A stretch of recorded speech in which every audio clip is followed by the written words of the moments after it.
diri kita tampil.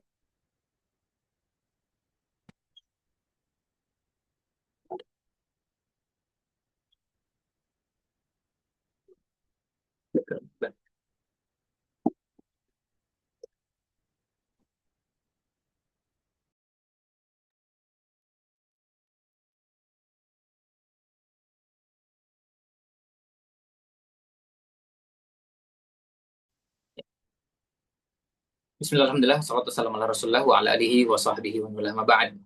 Bapak Ibu sekalian kami hormati, kembali kita lanjutkan pembahasan kita dari materi seni interaksi Rasul Shallallahu Alaihi Wasallam. Yang pada kesempatan kali ini kita akan masuk pada bahasan interaksi Nabi SAW dengan anak-anak. Nah, saya akan mencoba untuk sedikit mengulang yang sudah pernah disampaikan sebelumnya, yang sebelum sempat kita rekam, berkaitan dengan interaksi Nabi Shallallahu Alaihi Wasallam dengan anak-anak. Ta'amulun Nabi SAW ma'asyighar. Bahasannya berkaitan dengan ta'widul atfali tahammulal mas'uliyah.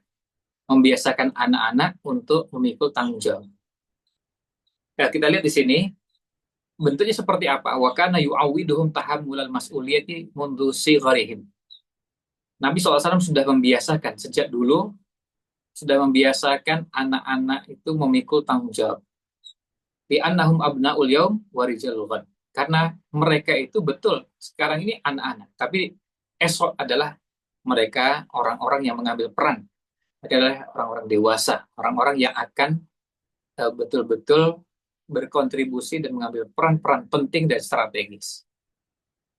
Nah, yaqulu Anasun, Anas menceritakan, ata alayya Rasulullah sallallahu alaihi wasallam. Suatu hari Rasulullah SAW menemui saya, wa ana al-abu ma'al ghilman, dan saya bermain bersama anak-anak. Artinya anak-anak yang sebaya dengan Anas. Fasallama alaina, lalu beliau memberi salam kepada kami. Faba'atsani ila hajatin, lalu mengutus saya untuk satu keperluan. Fa'abta'tu ala ummi, akhirnya saya terlambat pulang menemui ibu. Falamma ji'tu, ketika saya pulang dan menemui ibu, qalat, lalu beliau bertanya, ma habasaka, apa yang menghalangimu? Artinya apa yang menghalangimu sehingga kamu bisa terlambat seperti ini? Qultu, lalu kata Anas, saya jawab, ba'atsani Rasulullah sallallahu alaihi wasallam li hajatin. Rasulullah SAW mengutus saya untuk satu keperluan. Nah, kemudian qalat, lalu ibunya bertanya, ma hajatuhu, apa keperluan Rasul sallallahu alaihi wasallam yang kamu kerjakan itu apa? Urusannya Rasulullah SAW yang kamu selesaikan itu apa? Qultu, lalu saya katakan, kata Anas, innaha sirrun, ini adalah rahasia. Innaha sirrun, ini adalah rahasia. Qalat la tuhaddisanna bi sirri Rasulillah sallallahu alaihi wasallam ahadan. Jangan sekali-kali kau menceritakan rahasia Rasulullah sallallahu alaihi wasallam kepada siapapun. Nah, wa ba'da muddatin, selang beberapa waktu, yatlubu minhu ahadu ashabihi. Lalu kemudian salah seorang sahabatnya minta ayya'rifasir, untuk mengetahui apa rahasia yang dimaksud tersebut. Apa rahasia yang dimaksud? Fayaqul, lalu Anas mengatakan, wallahi, demi Allah, lau haddastu bihi ahadan la haddastuka.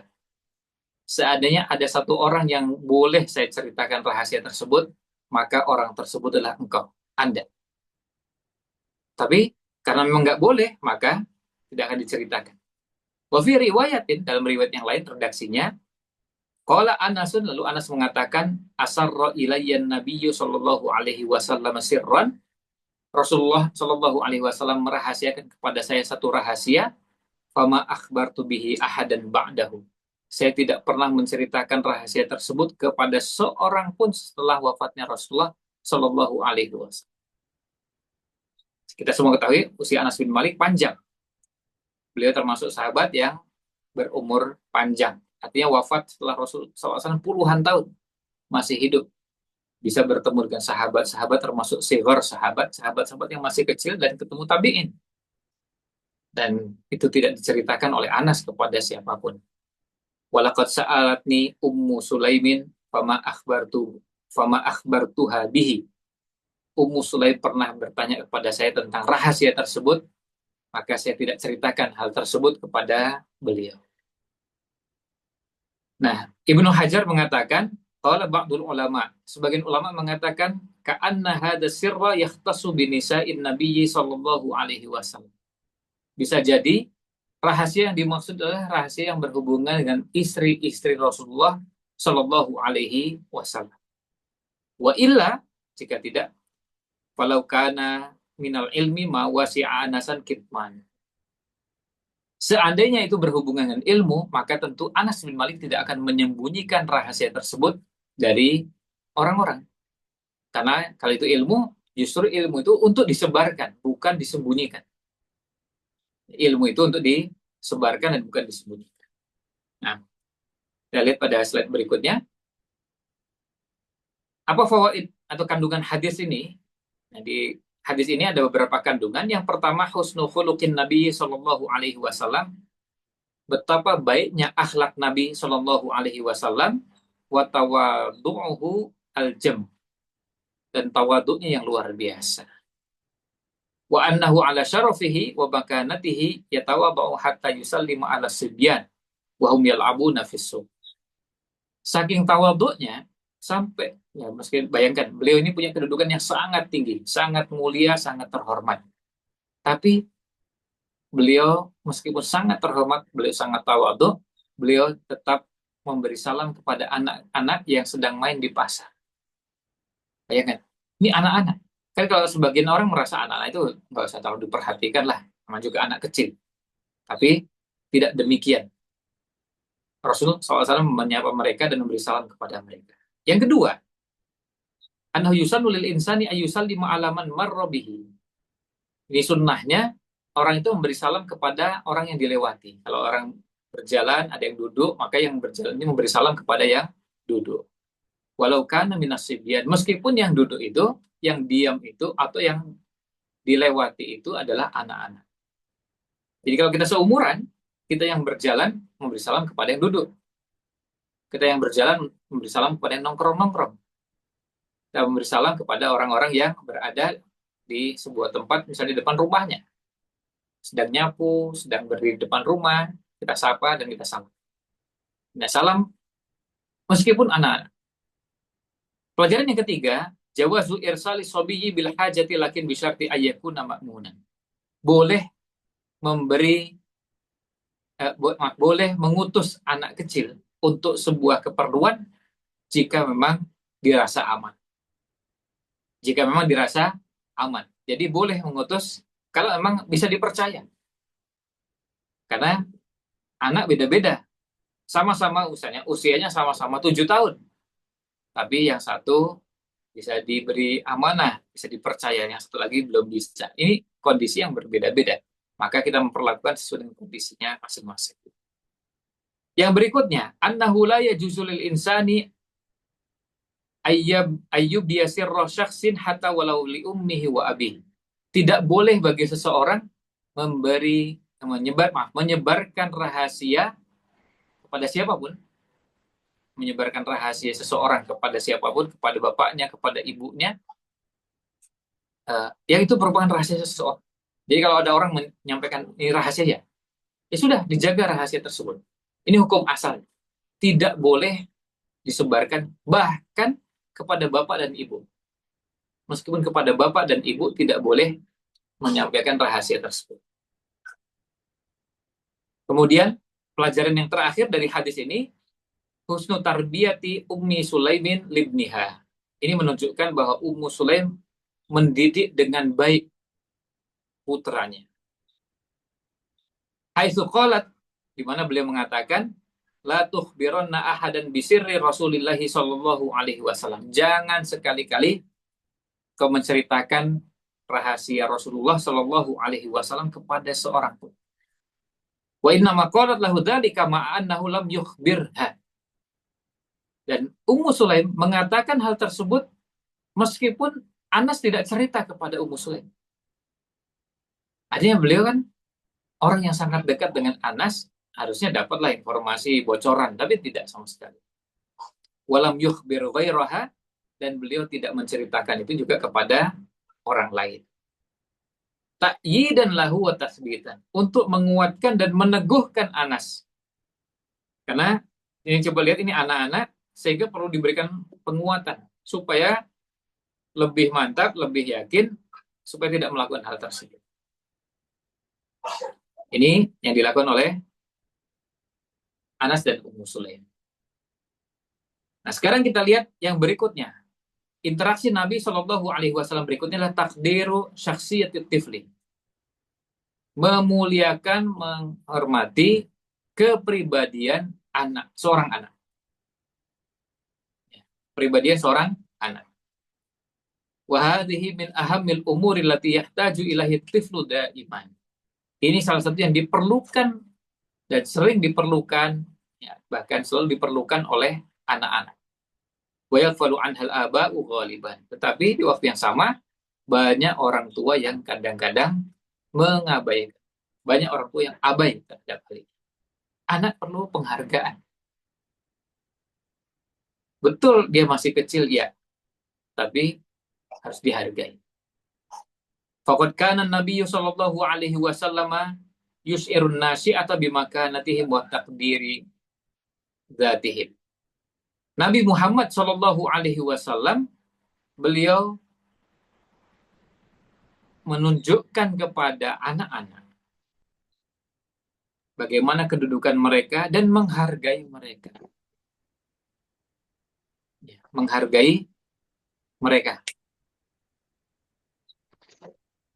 Nah, ini yang berkaitan dengan perilaku Nabi SAW. Wa annahu fi katsiri minal umuri ka ghairihim minal kibar. Dan mereka, anak-anak itu, pada banyak keadaan, itu sebetulnya kondisinya sama dengan orang dewasa. Lahum hukukun mur'ad. Mereka punya hak yang harus dijaga. Mereka punya hak yang harus dijaga. Nah, ini yang harus dilakukan. An Sahal bin Sa'din As-Sa'idi, dari Sahal bin Sa'ad As-Sa'idi, anna Rasulullah sallallahu alaihi wasallam utiya bi syarabin fasyariba min. Sahal bin Sa'ad As-Sa'idi menyatakan bahwa Rasulullah SAW suatu hari diberi minuman. Lalu beliau minum dari minuman tersebut. Wa an yaminihi ghulam. Dan di sebelah kanannya, jadi beliau duduk, sebelah kanannya anak kecil. Wa an yasarihi asyakhun. Sebelah kirinya orang tua. Jadi jelas ini anak-anak, ini orang tua. Itu kalau bicara mana yang didahulukan, kanan dulu baru kiri. Tapi Nabi SAW minta izin. Faqala lil ghulam. Lalu beliau mengatakan kepada ghulam. Ya, pada ghulam. Ata'zanuli an u'tiya haula, apakah engkau mengizinkan saya untuk memberikan kepada mereka? Jadi beliau sampaikan tanya kepada yang sebelah kanannya, anak-anak. Diizinkan nggak kalau saya berikan ini kepada mereka, kepada orang tua ini? Ini karena ini orang tua. Tapi masalahnya posisinya orang tuanya sebelah kiri. Maka minta izin dulu dia kepada yang sebelah kanan. Ternyata apa? Faqal ghulam, anak itu mengatakan, la wallahi, tidak ya Rasulullah. Demi Allah, la uthiru binasibi minka ahada. Saya tidak mau mengalah untuk hal ini, yang itu merupakan jatah saya. Yang langsung datang dari Rasulullah SAW, artinya minuman bekas Rasul SAW, sahabat yang masih anak-anak ini ingin mendapatkan langsung jatah pertama dari Rasul Shallallahu Alaihi Wasallam. Qala fatallahu Rasulullah SAW fi yadihi. Maka Rasulullah Shallallahu Alaihi Wasallam kemudian memberikannya kepada anak tersebut dengan tangannya, artinya lalu kemudian dipersilahkan untuk minum, baru nanti pindah ke yang kepada orang tua. Nah, inna ihtirama syakhsiyati tifli yab'atsu fihi al-i'timad 'ala. Sesungguhnya memuliakan kepribadian sosok seorang anak itu akan membangkitkan rasa percaya diri dalam diri anak. Sang anak akan apa? Tumbuh rasa percaya diri. Kenapa? Dia dihargai. wasyu'ura birrahah, dan dia juga akan merasa tenang, merasa damai. Wa yunammi, dan akan menumbuhkan mawahibahu, potensi-potensinya, fi hini anna ta'amula ma'ahu bistighfafin. Nah, sebaliknya, kalau seandainya yang terjadi adalah justru merendahkan. Wa taqlil min makanatihi, dan taklil itu hanya merendahkan, meremehkan kedudukannya. Hanya anak direndahkan, dihinakan, tidak dihargai, itu yu'addi bihi ilal uqadin nafsiyah. Hal tersebut menyebabkan ada ikatan-ikatan kejiwaan. Artinya dia atau anak itu punya persoalan kejiwaan yang akan muncul gara-gara perilaku orang tuanya yang merendahkan dan menghinakan. Wal ittiraba wad duniyah. Wal ittirab, dan ittirab itu artinya dia kemudian tidak stabil, wad duniyah, dan dia merasa rendah. Karena apa? Karena memang diperlakukan, direndahkan. Nah, ini interaksi yang kedua dari interaksi Rasul Shallallahu Alaihi Wasallam dengan anak-anak. Yang berikutnya, wa kana yu'akkidu ala ahamiyati sidqi ma'ahum wa adamil kadhibi alaihim. Nabi SAW menegaskan pentingnya jujur bersama mereka, jujur terhadap mereka, dan tidak berdusta, tidak berbohong pada mereka. Jadi, kalau sudah berinteraksi dengan anak-anak, jangan sekali-kali berbohong. Jangan sekali-kali berbohong, karena itu akan berpengaruh pada mereka. An Abdullah bin Amir radhiyallahu an, dari sahabat Abdullah bin Amir radhiyallahu an,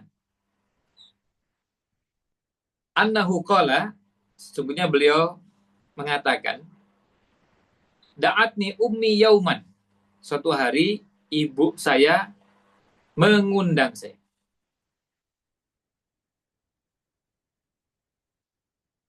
Suatu hari ibu saya mengundang, saya, maksudnya mengundang